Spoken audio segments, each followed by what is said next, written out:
ಆತ್ಮೀಯ H16 news ಅರ್ಥಾತ್ ಸೀತಾರಾಮ್ ನ್ಯೂಸದ ವೀಕ್ಷಕರೇ, ನಾನು ನಿಮ್ಮವ ಎಂ ಆಯುಧ ಮಲ್ಲಪ್ಪ ಜೊತೆವರು. ತಾವು ಈಗ ಸುದ್ದಿಗಳ ಲೋಕಕ್ಕೆ ಎಂಟ್ರಿ ಹೊಡಿತಾ ಇದ್ದೀರಿ. ಈ ಸುದ್ದಿಗಳನ್ನು ಪ್ರತಿಯೊಂದು ನೋಡೋ ಜೊತೆಗೆ ನಿಮ್ಮ ಅಭಿಪ್ರಾಯಗಳನ್ನು ಹಂಚ್ತಾ ಇರ್ರಿ. ಯಾಕಂದರೆ ಈ ಸುದ್ದಿಗಳು ನಿಮಗಾಗಿ, ನಿಮ್ಮ ಬದುಕಿಗಾಗಿ, ನಿಮ್ಮ ವೈಚಾರಿಕೆಗಾಗಿ, ನಿಮ್ಮ ತಿಳುವಳಿಕೆಗಾಗಿ ಅನ್ನೋದು ನಿಮಗೂ ಗೊತ್ತು. ಜೊತೆಗೆ ನಮಗೂ ನಿಮ್ಮೊಂದಿಗೆ ಇದೊಂದು ಮಾತಾಡುವಂಥ ಜೊತೆಗೆ ಸುದ್ದಿಗಳನ್ನು ಬಿಡುವಂಥ ಕೆಲಸ. ಈ ಕೆಲಸದಲ್ಲಿ ನಾವು ನಿಮ್ಮೊಂದಿಗಿದ್ದೀವಿ ಅಂತ ಹೇಳ್ತಾ ನೋಡ್ತಾ ಇರಿ ಸುದ್ದಿಗಳನ್ನು. ನಮಗೆಲ್ಲ ಗೊತ್ತಿರೋ ಹಾಗೆ ನಿನ್ನೆ 7:45, 8 ಗಂಟೆ ಅಷ್ಟೊತ್ತಿಗೆ ಒಂದು ಸಿಲಿಂಡರ್ ಬ್ಲಾಸ್ಟ್ ಆಗಿ ಮತ್ತು ಸುಮಾರು 12 ಜನರಿಗೆ ಗಾಯಗಳಾಗಿದ್ದಾವೆ. ಅದರಲ್ಲಿ ಇಬ್ಬರು ಇನ್ನೂ ಟ್ರೀಟ್ಮೆಂಟ್ ತಗೊಳ್ತಾ ಇದ್ದಾರೆ ಆಸ್ಪತ್ರೆಯಲ್ಲಿ, ಮತ್ತು ರಿಕವರಿಗೆಲ್ಲ ಟ್ರೀಟ್ಮೆಂಟ್ ಮಾಡಿ ಕಳಿಸ್ಕೊಟ್ಟಿದ್ದಾರೆ. ಇದು ಭಾಳ ದುರದೃಷ್ಟಕರ, ಆಕಸ್ಮಿಕವಾಗಿ ಆಗಿರ್ತಕ್ಕಂಥದ್ದು. ಸಿಲಿಂಡರು ಅದು ಯಾವ ರೀತಿ ಅದು ಓಪನ್ ಆಗಿದೆ ಅದೆಲ್ಲ ನೋಡಬೇಕು, ಗೊತ್ತಾಗಬೇಕು. ಇನ್ವೆಸ್ಟಿಗೇಷನ್ ಗ್ಯಾಸ್ ಎಲ್ಲ ರಾತ್ರಿ ಎಲ್ಲ ಗ್ಯಾಸ್ ಹೊರಗಡೆ ಬಂದು ಅದು ಬ್ಲಾಸ್ಟ್ ಆಗಿದೆ. ಅದರಿಂದ ಇದು ಭಾಳ ಚಿಕ್ಕ ಚಿಕ್ಕ ಮನೆಗಳು, ಒಂದೊಂದು 5 ಅಡಿ 10 ಅಡಿ ಈ ರೀತಿ ಇರ್ತಕ್ಕಂಥದ್ದು. ಇದಕ್ಕೆ ಈಗಾಗಲೇ ಮಾನ್ಯ ಮುಖ್ಯಮಂತ್ರಿಗಳು ಕೂಡ ಭೇಟಿ ಕೊಟ್ಟಿದ್ದಾರೆ. ಪರಿಹಾರ ಅನ್ನೋದು ತಂದುತ್ತಾ ಇದ್ದಾರೆ. ಜೊತೆಗೆ ಇಂಜೂರ್ಡ್ ಅವರಿಗೂ ಕೂಡ ಅವರಿಗೆ ಟ್ರೀಟ್ಮೆಂಟು ಇದೆಲ್ಲ ಫ್ರೀಯಾಗಿ ಮಾಡ್ತಕ್ಕಂಥದ್ದು. ಮನೆಗಳನ್ನು ಕಟ್ಟಿಸ್ಬೇಕು ಅಂತ ಅವರು ಯಾರು ಅಭಿವೃದ್ಧಿ ಆಫೀಸರ್ ಮನೆಗಳು ಡ್ಯಾಮೇಜ್ ಆಗಿರೋರು ಕೇಳ್ತಿದ್ದಾರೆ. ಅದನ್ನೆಲ್ಲ ಮನೆಗಳನ್ನು ಕಟ್ಟಿಸ್ಕೊಡ್ತೀವಿ ಅಂತ ಈಗಾಗಲೇ ಸಂಬಂಧಪಟ್ಟ ಮುಖ್ಯಮಂತ್ರಿಗಳು ಹೇಳಿದ್ದಾರೆ. ಮತ್ತು ನಮ್ಮ ಜಮೀರ್ ಅವರ ಇಲಾಖೆ ಹೇಳಿದ್ದಾರೆ. ಅದನ್ನು ಸರ್ಕಾರ ಮಾಡಿಸ್ಕೊಡುತ್ತೆ. ನಮ್ಮದು ಪೊಲೀಸವರಾಗಲಿ ಮತ್ತು ಅಗ್ನಿಶಾಮಕ ತಕ್ಷಣ ಮಾಡಿದ್ದಾರೆ. ಅಲ್ಲಿನ ಪರಿಸರ ನೋಡಿದ್ರೆ ಭಾಳ ಚಿಕ್ಕ 10-12 ಮನೆಗಳು ಎಲ್ಲ ಒಟ್ಟಿಗೆ ಒಂದೇ ಕಡೆ ಇರ್ತಕ್ಕಂಥದ್ದು. ಒಂದು ಸಮಾಧಾನಕರವಾದದ್ದು ಅಂತ ಹೇಳಿದರೆ ಅಲ್ಲಿ ಅಂಗನವಾಡಿ ಮಾಡ್ತಾಯಿದ್ರು. ಸುಮಾರು 16 ಜನ ಮಕ್ಕಳು ಅಲ್ಲಿ ಇದ್ರು ಅಂತೇಳಿ ಕೇಳ್ತಾರೆ. ಸ್ವತಂತ್ರ ದಿನಾಚರಣೆಯಿಂದ ಅದು ರಜೆ ಕೊಟ್ಟಿದ್ದಾರೆ. ಇಲ್ಲದಿದ್ದರೆ 16 ಜನ ಮಕ್ಕಳಿಗೂ ಕೂಡ ತೊಂದರೆ ಆಗ್ತಾಯಿತ್ತು ಅಂತ ಹೇಳಿ ಅದು ಒಂದು ಸಮಾಧಾನವನ್ನು ತರ್ತಕ್ಕಂಥದ್ದು. ಇಂಥ ಕಡೆ ಮಾಡುವಾಗ ಇಲಾಖೆಯವರು ಕೂಡ ಹೆಚ್ಚು ಗಮನ ಹರಿಸಬೇಕು. ಭಾಳ ಒಬ್ಬರು ಕೂಡ ಒಳಗಡೆ ಹೋಗೋದಿಲ್ಲ.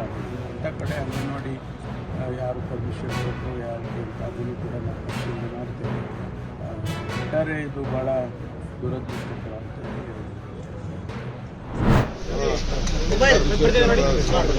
ನಮ್ಮ ಸಮಾಜದ ಹಿರಿಯ ಸ್ವಾಮಿಗಳು ಭಾಳ ತಾಳ್ಮೆಯಿಂದ ಅವರೇ ಧಾರ್ಮಿಕವಾಗಿ ಕೆಲಸ ಮಾಡ್ಕೊಂಡು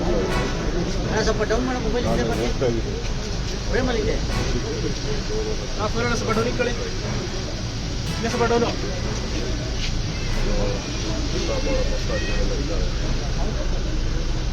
ಕೆಲವು ವರ್ಷದಿಂದ ಆಯಿತು, 25 ವರ್ಷದಿಂದ ಅವರ ಮಠ ಸ್ಥಾಪನೆ ಆಯಿತು.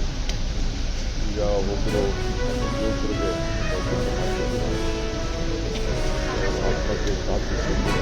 ಅವರು ತಾವು ಮಾಡಿದ್ರು, ತಾವು CM ಆಗಬೇಕು ಅಂತ ಕೂಡ ಸಾಕಷ್ಟು ಬರ ಹೇಳಿದ್ರು. ನನಗೆ ಆಶೀರ್ವಾದ ಮಾಡಿದ್ರು, ನಿರ್ಮಲ ಮನಸ್ಸಿನಿಂದ ಅವ್ರು ಆಶೀರ್ವಾದ ಮಾಡಿದ್ರು. ಅವ್ರ ಬಗ್ಗೆ ನಮಗೆಲ್ಲ ಬಹಳ ಅಪಾರವಾದಂಥ ಗೌರವಾದಂಥದ್ದು.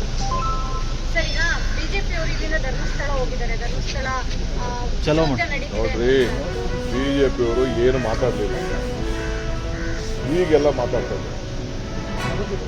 ಸ್ಟಾರ್ಟಿಂಗು ಪ್ರಾರಂಭದಲ್ಲೇ ಅವ್ರು ಏನಾದ್ರು ಮಾತಾಡಬೇಕಾಗಿ, ಈಗ ಅವರು ರಾಜಕೀಯ ಮಾಡ್ತಾ ಇದ್ದಾರೆ. BJP ಬೇರೆ ಏನಿಲ್ಲ, ಈಗ ರಾಜಕಾರಣ ಮಾಡ್ತಾ ಇದ್ದಾರೆ. BJPಯವರು ರಾಜಕಾರಣಕ್ಕೆ ಅವ್ರು ಹೋಗ್ತಾ ಇದ್ದಾರೆ ಹೊತ್ತು ಅವರು ಹಿಂದುತ್ವ ನಮ್ಮ ಮನೆ ಆಸ್ತಿ ಅಂತ ತಿಳ್ಕೊಂಡ್ಬಿಟ್ಟವ್ರೆ. ಯಾರ ಆಸ್ತಿನೂ ಅಲ್ಲ, ಅವರವರ ಭಕ್ತಿ, ಅವರವರ ಭಾವನೆ, ಅವರವರ ನಂಬಿಕೆ.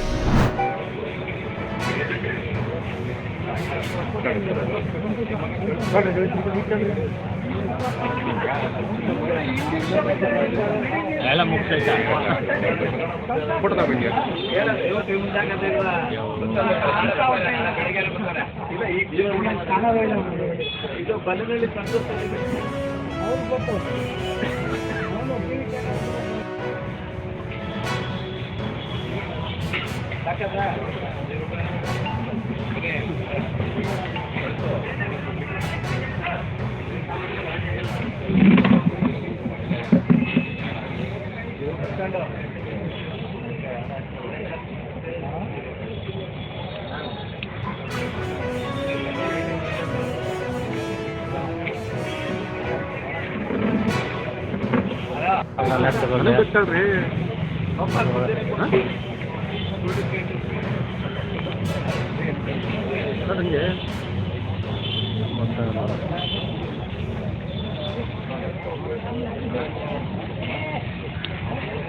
ಹದಿನೇಳನೇ ತಾರೀಕು ಮಧ್ಯಾಹ್ನ 2 ಗಂಟೆಗೆ ಶ್ರೀರಂಗಪಟ್ಟಣ ನಗರದ ಖಾಸಗಿ ಬಸ್ ನಿಲ್ದಾಣದಲ್ಲಿ ಎನ್ ಶಂಕರೇಗೌಡ ಚಾರಿಟಬಲ್ ಟ್ರಸ್ಟ್ನ ವತಿಯಿಂದ ಶ್ರೀರಂಗಪಟ್ಟಣ ಪುರಸಭೆ ವ್ಯಾಪ್ತಿಯ ಎಲ್ಲ ತಾಯಂದರಿಗೆ ಸಹೋದರಿಯರಿಗೆ ಬಾಗಿನ ಕೊಡುವಂಥ ಕಾರ್ಯಕ್ರಮನ ಇಟ್ಕೊಂಡಿದ್ದೀವಿ. ಎಲ್ಲ ತಾಯಂದರು ಭಾಳ ಉತ್ಸುಕತೆಯಿಂದ ಪ್ರೀತಿಯಿಂದ ಈ ಕಾರ್ಯಕ್ರಮಕ್ಕೆ ಬರ್ತಾ ಇದ್ದಾರೆ. ಈ ಕಾರ್ಯಕ್ರಮಕ್ಕೆ ಮಾಜಿ ಸಚಿವರುಗಳಾದಂಥ ಶ್ರೀರಾಮುಲು ಅಣ್ಣವರು, ನಾರಾಯಣ್ ಗೌಡರು ಮತ್ತು ಎನ್ ಮಹೇಶ್ ಅಣ್ಣವರು, ಉಳಿದಂತೆ ಎಲ್ಲ ಜಿಲ್ಲೆಯ ಪ್ರಮುಖ ನಾಯಕರುಗಳೆಲ್ಲ ಈ ಕಾರ್ಯಕ್ರಮದಲ್ಲಿ ಭಾಗವಹಿಸ್ತಾ ಇದ್ದಾರೆ. ದಯಮಾಡಿ ಎಲ್ಲರೂ ಬಂದು ಈ ಕಾರ್ಯಕ್ರಮದಲ್ಲಿ ಭಾಗವಹಿಸಿ ನಮ್ಗೆ ಆಶೀರ್ವಾದ ಮಾಡಬೇಕು ಅಂತ ಕೇಳ್ತೀನಿ.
ಆತ್ಮೀಯರೇ, ಎಲ್ಲ ಸುದ್ದಿಗಳನ್ನು ನೋಡಿದ್ರಲ್ಲ, ಏನು ಅನಿಸ್ತು ನಿಮಗೆ?